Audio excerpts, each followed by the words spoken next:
নমস্কার বন্ধুরা, প্রেরণা বাংলা মোটিভেশন চ্যানেলে সবাইকে আমন্ত্রণ। জীবনের দুর্দিনে দুঃসময় মাত্র 3টি কথা যদি আপনি মনে রাখতে পারেন, তাহলেই দুর্দিন সরে গিয়ে আপনার জীবনে আসবে সুদিন। সুখ আর সাফল্যের মুখ দেখবেন খুব সহজেই। দুর্দিনে দুঃসময় যদি কেউ পাশে নাও থাকে, তখনও আপনি কখনোই নিজেকে একাকী মনে করবেন না। আপনি জানবেন সর্বশক্তিমানের মতো বন্ধু রয়েছে আপনার পাশে। আপনার ভয় কি? প্রবল শীতে মাঝখানে আগুন জ্বালিয়ে তার চারপাশে যে সমস্ত মানুষ থাকে, তাদেরই শীত নাশ হয়, কিন্তু যারা দূরে থাকে, যারা সেই আগুনের সামনে আসে না, তাদের শীত নাশ করতে সেই অগ্নি পারে না। ঠিক তেমনি ভক্তের কাছে ভগবান যান না, ভগবানের কাছে ভক্তদের আসতে হয়, তবেই ভগবান তাদের বন্ধু হয়ে ওঠেন, তাদের সমস্ত দুঃখ নাশ করে দেন।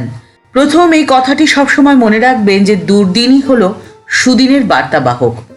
আপনার জীবনে সুদিন আসতে চলেছে, আপনার জীবন সুখ এবং সাফল্যে পরিপূর্ণ হতে চলেছে। সেই বার্তা থাকে দুঃসময় বা দুর্দিনের কাছেই। আপনি দুহাত দিয়ে সযত্নে যদি দুর্দিনকে সরিয়ে দিতে পারেন, তবেই পাবেন সুদিনের দেখা। ঠাকুর রামকৃষ্ণ পরমহংসদেব একদিন এক ভক্তকে বলছেন, দেখো, কামার পুকুরে একদিন রাস্তা দিয়ে যাচ্ছিলাম, হঠাৎ দেখলাম একটি পানা পুকুর। পুকুরটি বেশ বড়, কিন্তু পানাতে ভরে রয়েছে। সেখানে একজন লোক সেই পানা সরিয়ে জল পান করছে। সামনে গিয়ে দেখি জলটি যেন স্ফটিকের মতো স্বচ্ছ। আর তখনই বুঝলাম জীবনটি সচ্চিদানন্দ মায়ারূপ পানাতে ঢাকা। জীবনের সব দুঃখ যন্ত্রণা বেদনাই হলো পানারূপ মায়া।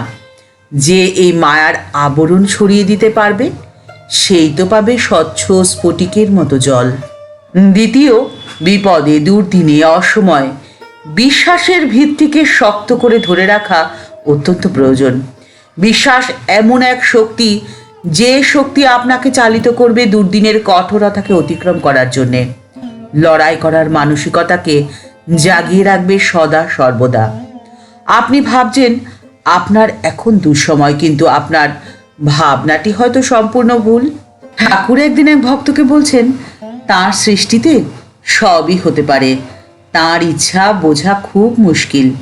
এই বিশ্বাস থাকলেই হলো, আমি যা ভাবছি তাই সত্য, আর সকলের মিথ্যা, এরকম ভাব কখনো মনে আসতে দিও না। তার কাণ্ডও কি কিছু বোঝা জায়গা? তিনি হয়তো কাছেই রয়েছেন, অথচ বোঝবার জো নেই। যেমন দেখো না, বলরাম কি কৃষ্ণকে ভগবান বলে জানতেন?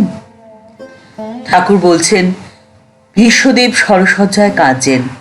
পাণ্ডবেরা সেই দেখে শ্রীকৃষ্ণকে বললেন, ভাই, এ কি আশ্চর্য! পিতামহ এত জ্ঞানী, অথচ সামনে মৃত্যু ভেবে তিনি কাঁদছেন। শ্রীকৃষ্ণ তখন পাণ্ডবদের বললেন, তাহলে ওকে গিয়ে জিজ্ঞাসা করো না তিনি কেন কাঁদছেন। পাণ্ডবদের এই প্রশ্নের উত্তরে পিতামহ ভীষ্ম বললেন, আমি এই ভেবে কাঁদছি যে ভগবানের কাজ তো কিছুই বুঝতে পারলাম না। হে কৃষ্ণ, তুমি এই পাণ্ডবদের সাথে সাথে ফিরছ, পদে পদে তাদের সমস্ত বিপদ থেকে রক্ষা করছো, কিন্তু তবুও এদের বিপদের শেষ নেই। এ কেমন লীলা খেলা তোমার! বাস্তবে ঈশ্বরের বিচার প্রত্যেকের প্রতি সমান হয়। কেউ যেমন তার প্রিয় নয়, তেমনি কারো প্রতি তার কোনো বিদ্বেষও নেই। যারা তাকে ভক্তি ভরে ভজনা করে, তারাই তার দর্শন পায়, তাকে অনুভব করে তার অন্তরে।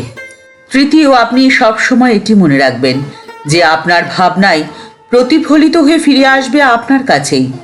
পরমেশ্বর শান্ত নির্বিকার।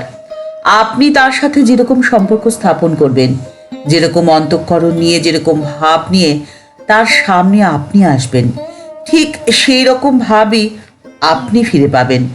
ঠিক যেমন দুগ্ধপোষ্য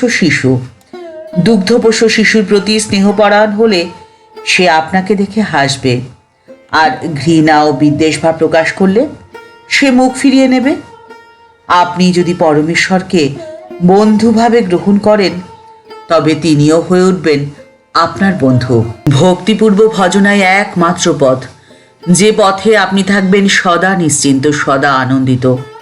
যে কোনো দুর্দিনেই আপনাকে বিচলিত করতে পারবে না। আপনার ঈশ্বরের প্রতি বিশ্বাস যদি অটল থাকে, তাহলে আপনি থাকবেন একদম নির্ভয়। ঠাকুর, মা ও স্বামীজির চরণে প্রণাম জানিয়ে আজকের পর্ব এই পর্যন্তই। দেখা হচ্ছে পরের পর্বে। ভিডিওটি যদি ভালো লেগে থাকে তাহলে তা শেয়ার করার অনুরোধ করছি। সবাই ভালো থাকবেন, সুস্থ থাকবেন। নমস্কার।